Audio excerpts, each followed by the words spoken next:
Hi guys, welcome back to Once Upon a Van Life with Sam and Josh and Hendrix. And we're back at you with just one more Nova Scotia episode.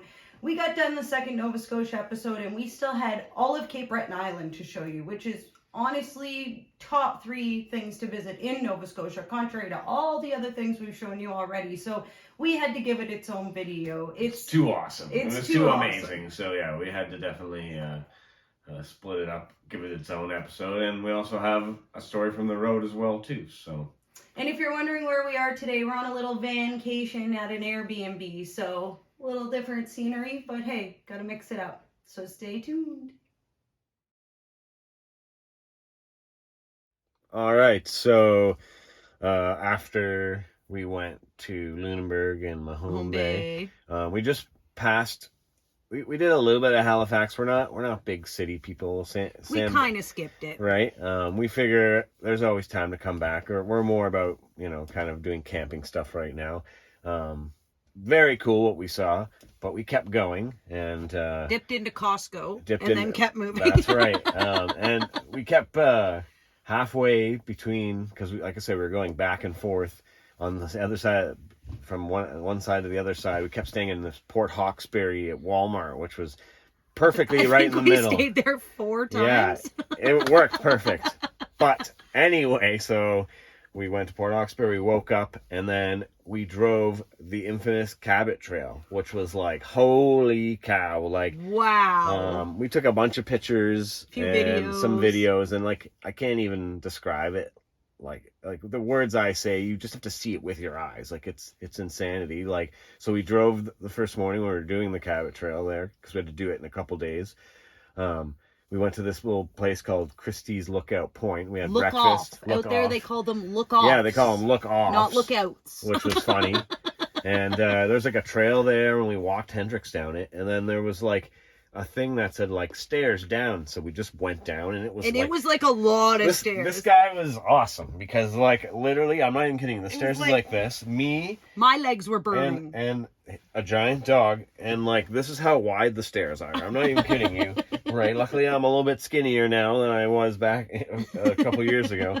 Going down this, probably like a 10-minute stair. Like, oh yeah, it was a workout. We like get 150 there, at and least. This beach is like goes forever. Once again, just rocks, all these like rocks stacked on top of each other. So that was cool. One other thing we just found that we were took just a chance, looking around, right? So we climbed back up, got in the van, and kept going. And there was like a lot of towns we could have stopped in, but we just kept going and going because it was very windy. Like every time we got out, I have one video you'll see. It's like my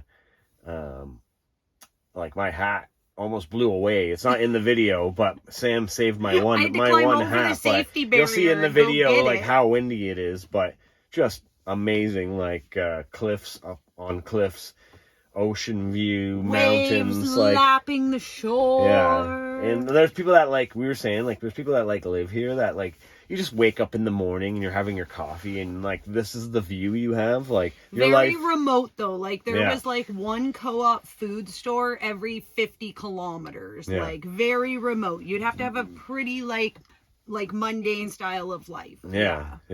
At least like a good job where you work at home, because you couldn't go to travel to a job every day, or you're got that Beyonce money or something. One or the other. One or the other. But so anyway, we drove it until we got to the national park. The Cape Breton National Park, and we decided that we were gonna stay there because you need like a park pass to get in, and like you can't just camp anywhere at that point. Yeah, like you can't just pick an overlander spot. Right? And by the time we were thinking too, is like it gets dark around like 6:37, so and it was probably 4 at this point. So we were like, we're gonna miss a bunch of stuff because it's like 3 hours from there to go on the rest.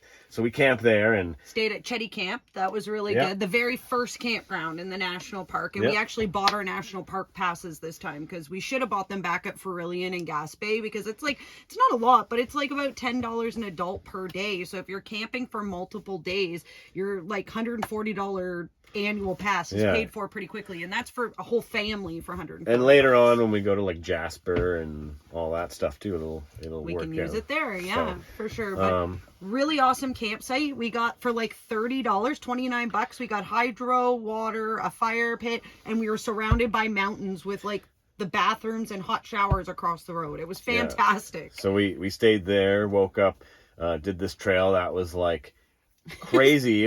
Straight uphill for 2 kilometers. It was very elevation for like right in the morning. It was I didn't even have a little bit yet. much, but it was good though. It was awesome. So we went back, did that, came back, and then we drove around the rest.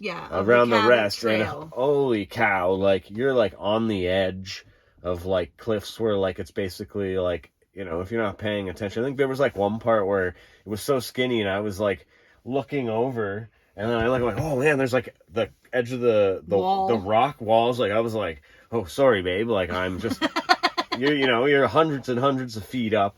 You go all the way up, and then that's like probably like half an hour on inclines of doing that, and then you're on top of it, and then you gotta come back down. You're just again. driving through like forest areas on top of mountains, and then you gotta go all the way down. You're winding around, and it started raining halfway through, and it was still beautiful. Like it was still amazing. I definitely like, take the time, drive the entire trail, and take a day or two, because it's only like 250 kilometers, but you want to be able to stop, and there's lookouts or look-offs like about every 40. Like I said, a good spot to stop. It was raining too, so we didn't stop at every lookout, but we didn't need to because we could just take pictures of it, whatever, and see it. But I think next time, Sam, we already discussed, next time we would plan like stay at one park, drive, stay at another park, like campground. Because there's 5 campgrounds. Stay at another campground and try and like do that in a week and take it all in, because there's trails like everywhere too. I mean, I'm assuming most of them are you're hiking up, but no, it was awesome. It's a good way to keep this guy active and tired, because it's a lot of hills, right? And then we finished at the South KOA or South Sydney KOA? North Sydney KOA. And wow, what a campground that is too, eh? It was awesome. The view. We stayed there, and the KOAs are awesome because they have like the showers, Wi-Fi to your site, which is awesome, because laundry. I got to watch football all day, which was, great way after you do all this traveling, and then just to relax, you get to sit back and watch some football after that is awesome too. So here's a bunch of stuff that we filmed and took pictures of that, and because probably the pictures and videos will speak louder than our words. Yeah, so definitely go check that out. We're on the Cabot Trail right now, driving the coast. So beautiful. Very windy right now. But basically surrounded by like the ocean and cliffs, and then mountains. Amazing.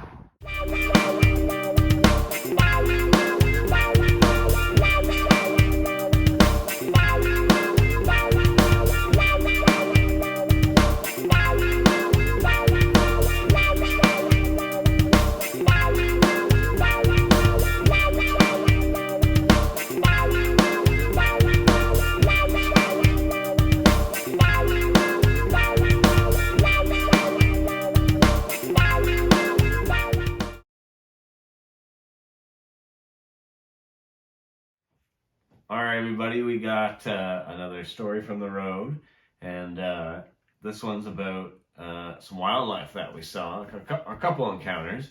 And the first time was we were in a provincial park, and we were driving, and I looked probably 100 yards down on the left from where I was driving, and I could see kind of like a big black, kind of looked like a garbage can. It did. It looked like a garbage bag on the side of the road. And then we got closer, and I slowed down, and it was a black bear, and it was awesome. He was at first very shy, Sam. I think maybe a little bit juvenile, like not a baby. He was full grown, but like juvenile bear. He kind of went, and we slowed down. We tried the first time. We got a few pictures and a video, I think, but he just went off into the trees and was hiding. And this road was just, we were kind of trying to see if there's any other trails. So we kind of went further on the trail. We came back, and he was still there. He was back again. And he was, this time, stayed out on the road, so we could actually take video and pictures. So we'll put up some of that, too, after this. Unfortunate part, I'm pretty sure he was out there eating garbage on the side of the road, so come on, folks, let's not do that. But it was still pretty cool to see him, eh? And so that was really awesome. That was like one of the first big encounters with wildlife, because we have been trying to look for moose and stuff. But and the second one was we were hiking in another provincial park, and we're walking along, and this was like one of the only trails Hendrix could go on, which is unfortunate. Sometimes we encounter that parks don't. He's not allowed on all the trails, yeah. But anyway, so we're walking and we're minding our own business. I'm taking pictures, and then all of a sudden we just hear like a growl, and it sounds about 50 feet away. Sam looks, pretty loud, like loud enough. It was like. Sam kind of looks in the directions. I look in that direction. Well, first I looked at the dog to make sure it wasn't him, because like it almost sounded like that really low guttural growl that you hear, right? And we all just froze. Yeah, I look at Sam. Sam looks at me, and we both look at the dog. And Hendrix is just definitely at least 50 yards in the bush. His hair wasn't up or anything. No, but he was looking, and we knew. We turned around. So we're going, and Sam's so paranoid. We're walking. She's just I'm not paranoid. After you've heard that, like, you got to keep checking behind you. I was like, it was a warning shot. It was a warning shot for sure. Because about 2 minutes, we heard it, probably in the same area, because we were walking away. But we heard it again. So whatever it was a bear. I don't know what a moose sounds like. I think after the second growl, it was definitely a bear. We had walked like about 5 minutes, maybe half a kilometer at this point, and we looked behind us the whole way, and we stopped to take a picture off this bridge, and that's when we heard it. But it wasn't a growl this time. It was like a roar. Like, I joked with Josh, it sounded like when you watch Jurassic Park and like the T-Rex roars off in the distance, but this time it was in the distance. So my guess is it was in the same area, like it hadn't moved. We had moved 500 or 800 yards, but it was still in the same area. And it was like, if I could picture it, like a bear up like on its hinds, like, rawr, like there was nobody else around though. It was a warning shot. I mean, like, we didn't see anything. That was the only thing. Thank God. But yeah, it was still pretty cool. And like I said, we think it was a bear, and it kind of goes with the other first. Because the only other thing is it sounded a little bit dog-like. Like, it, not a dog, but like, could it have been like a wolf or a coyote? But it sounded too big for a coyote, like too guttural. Yeah. Like, I don't know. And honestly, he didn't react like he was gonna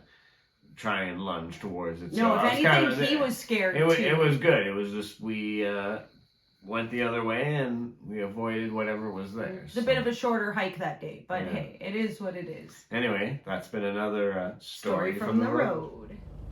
So we were just driving, and we just found this little guy on the side of the road. Hey, buddy.